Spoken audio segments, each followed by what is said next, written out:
Hey, salut tout le monde! J'espère que vous allez bien.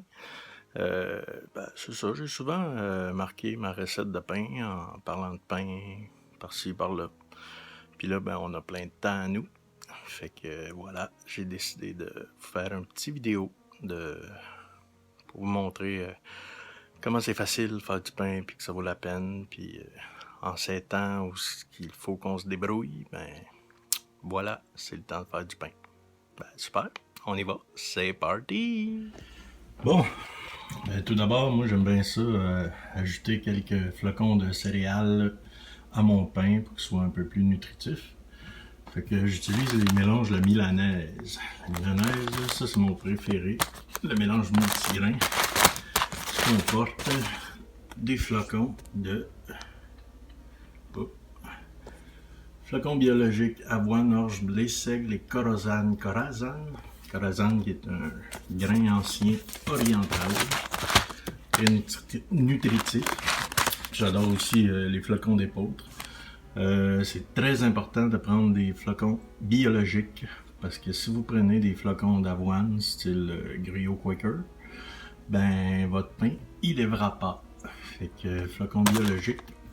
Et puis avec ça, je me fais une petite farine, une farine au laxeur. C'est bien important de se faire une farine le plus fin possible. Fait que on passe ça.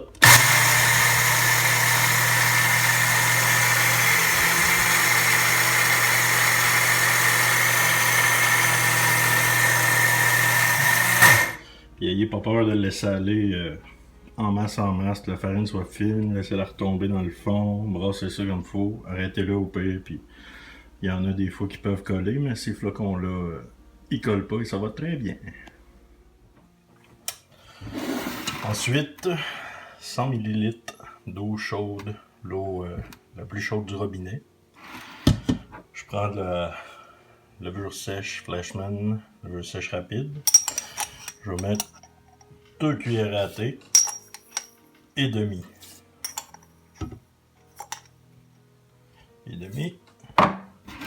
Et une cuillère à thé de sucre blanc. Eau chaude du robinet.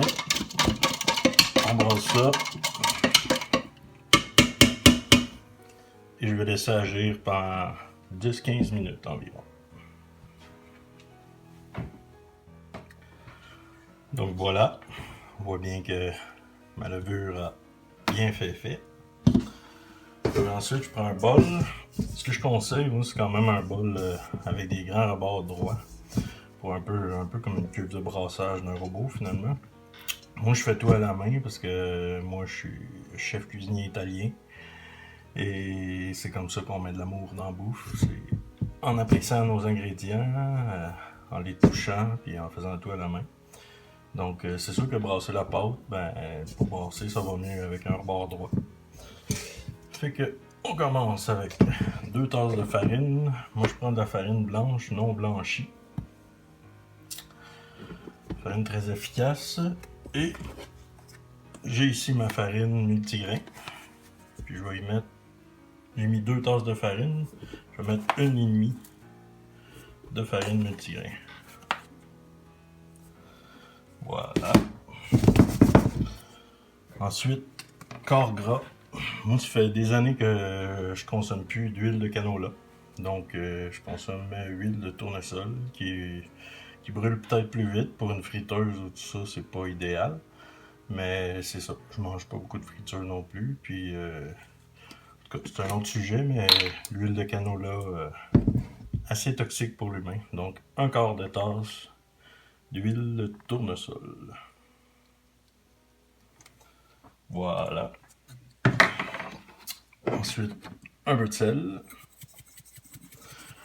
Pour du équivalent peut-être d'une cuillère à thé. Italien, à l'œil, on met de l'amour. Ma levure.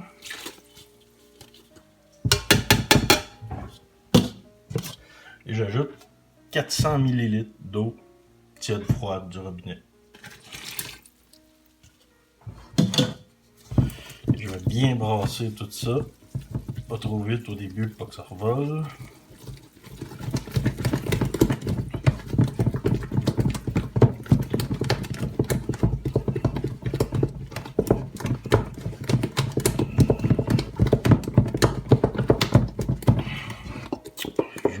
que ça soit quand même homogène. Puis je vais rajouter la farine blanche non blanchie, tout usage non blanchi, une tasse à la fois. Et là, c'est la partie où ce que ça prend peut-être un peu plus de bras qui commence. Donc je brasse, puis tranquillement, on va former une pâte. C'est sûr qu'il y a un petit robot KitchenAid, ceux qui en ont un à la maison, avec le bras, je sais pas comment qu'on l'appelle, qui brasse les pâtes finalement. Fait que c'est environ l'équivalent 2 tasses et demie pour le liquide et le gras que j'ai mis dans la pâte. C'est sûr que quand on brasse, si la pâte est toute enrobée de farine, ben la farine ne s'incorpore plus à la pâte. C'est important vraiment de venir quand même la briser, puis bien brasser, puis on voit toute la farine qui colle dans la pâte.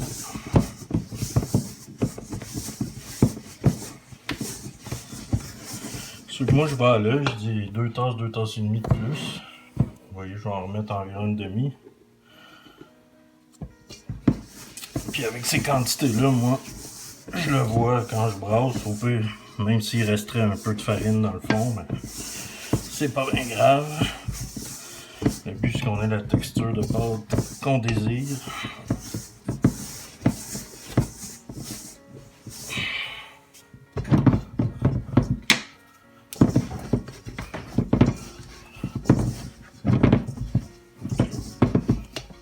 Il faut coller un petit peu ensemble.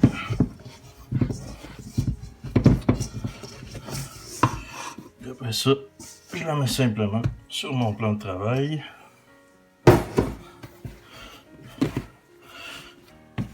Et je vais former une belle boule de pâte lisse.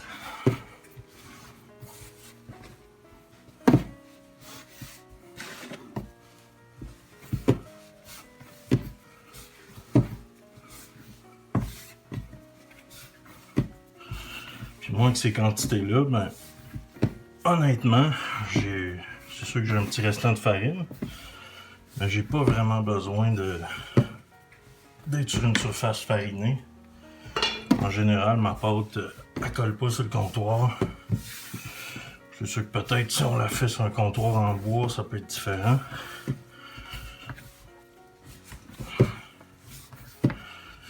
Donc, on sort l'huile de coude, puis on va pétrir comme ça notre boule pendant environ 10 minutes. Puis si jamais, vous allez incorporer votre reste de farine comme ça, si jamais ça se met à coller sur le comptoir, n'ayez pas peur de fariner votre surface de travail. C'est parti pour 10 minutes. 10 minutes plus tard, une belle boule lisse. C'est sûr qu'avec la farine multigrain, ça se peut qu'on sente de la farine qu'on a fait nous-mêmes. Ça se peut qu'on sente des petits grumeaux de céréales, mais qui paraîtront pas dans notre main. Et puis, je tiens à le dire, si vous un paquet de flocons comme ça, biologiques, c'est environ 5$. Mais si vous avez juste de la farine blanche, même recette avec de la farine blanche au lieu de la farine multigrain, il n'y a pas de problème. Puis je prends ma boule comme ça, j'ai lavé mon bol, et puis évidemment je vais laisser lever ma pâte dans mon bol, mais je veux pas qu'elle colle, fait que je mets un petit peu d'huile comme ça. Je peux tourner ma boule dedans, des deux côtés, les extrémités du bol. Comme ça, j'ai ma boule qui va lever comme ça pendant environ 1 heure. On dit 1 heure, mais moi j'aime bien ça, laisser travailler ma pâte au maximum, fait que ça peut aller des fois jusqu'à 1h30. On dit que c'est long, faire du pain, ce qui est long, c'est l'attente des levées, puis that's it. Fait que on laisse ça aller pendant 1 heure, 1h30. Idéalement dans un endroit chaud et humide aussi, mais mon coin de comptoir ici, ça va être parfait.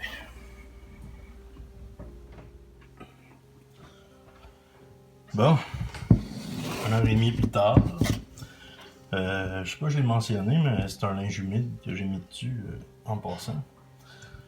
J'ai mis d'eau chaude, je mets ça là-dessus. Ma pâte est bien élevée. Dans le fond, ce qu'on veut, c'est que la pâte elle double de volume. Moi, j'aime ça la laisser travailler comme il faut, elle a plus que doublé. Ce que j'aime faire, moi, tantôt j'ai utilisé ma farine multigrain pour mon pain.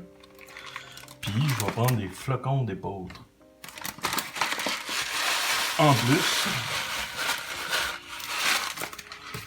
toujours à l'œil, j'en ai mis quoi? 3/4 de tasse. Des graines de sésame. J'adore les graines de sésame. On pourrait mettre aussi des graines de pavot. On peut improviser, hein? On essaye, puis si ça marche, tant mieux. Je prends ma pâte qui n'a pas collé. Puis je pars pour la pétrir une deuxième fois avec mes grains entiers dedans.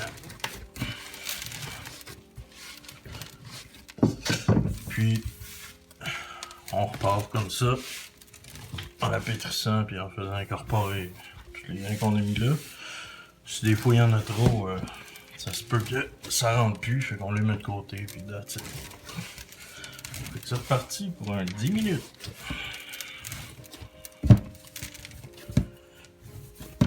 Minutes plus tard, je fais tout rentrer mes flocons d'épeautre et mes graines de sésame dans ma boule. Je vais former une belle boule uniforme. Et puis, je vais la couper en 2 parties égales.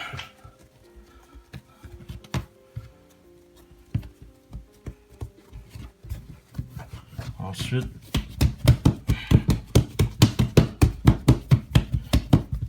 je vais former 2 pains assez uniformes parce que c'est facile de laisser un peu plus de pâte d'un côté que l'autre. Puis, quand ça va gonfler, on veut que ça gonfle uniforme, pas que notre pain il soit trop difforme.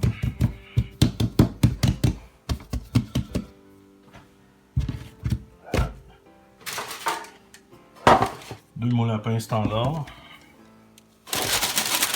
Il y en a qui sont adeptes de graisser les moules. Moi, je suis plus adepte du parchemin. Vous voyez, je l'ai coupé égal, là, mais juste à le lever, je sens que lui, il va être plus consistant un peu, plus pesant.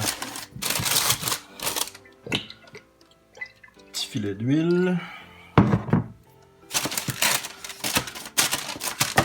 Pour que ça sèche pendant la deuxième levée. Et puis, j'aime bien faire des entailles. Entailles de maximum 1 cm de profond. Si on veut que ça fasse juste un beau dessin quand la pâte va gonfler.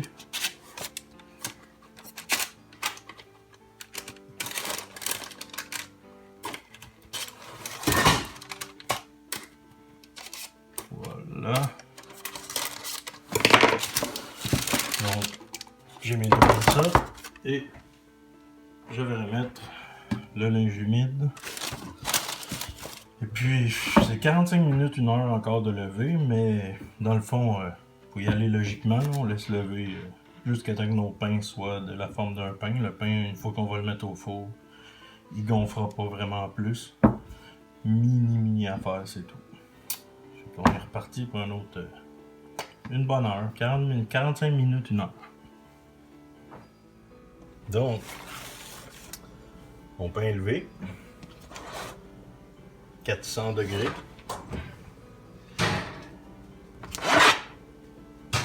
On enfourne.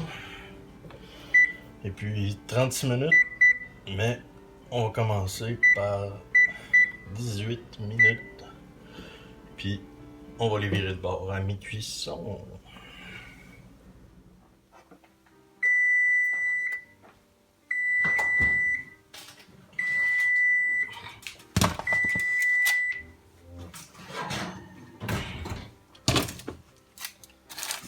18 minutes.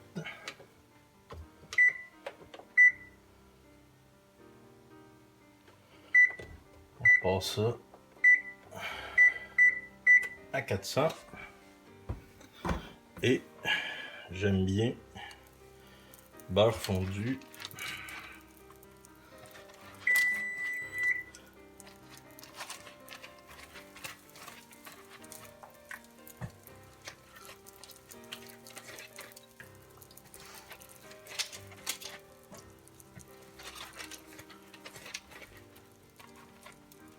On en met.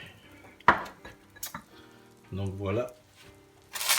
On réenfourne de l'autre sens. 18 minutes.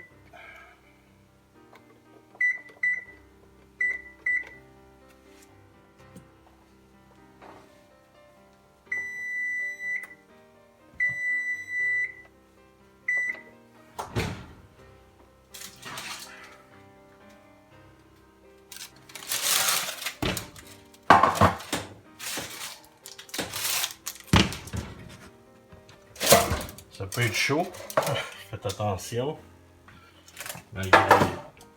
malgré que ça fait longtemps que j'ai changé de métier, quelques années. J'ai ma corne de cook encore, de 20 ans de cuisine. Alors voilà.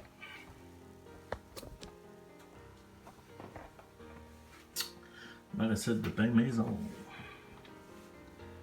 On est bon pour laisser refroidir un bon 2 heures là, de même dans la cuisine, température pièce. Idéalement, je ne les laisserai pas sur le four.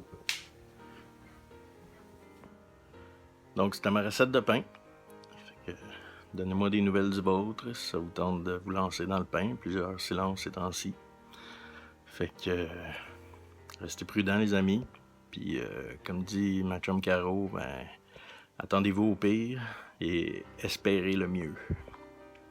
On n'a pas le pouvoir, puis on est tous bien de se consoler avec la bonne odeur du pain dans la maison qu'il y a en ce moment chez nous. Hey, yes sir. Attention à vous autres. Bye.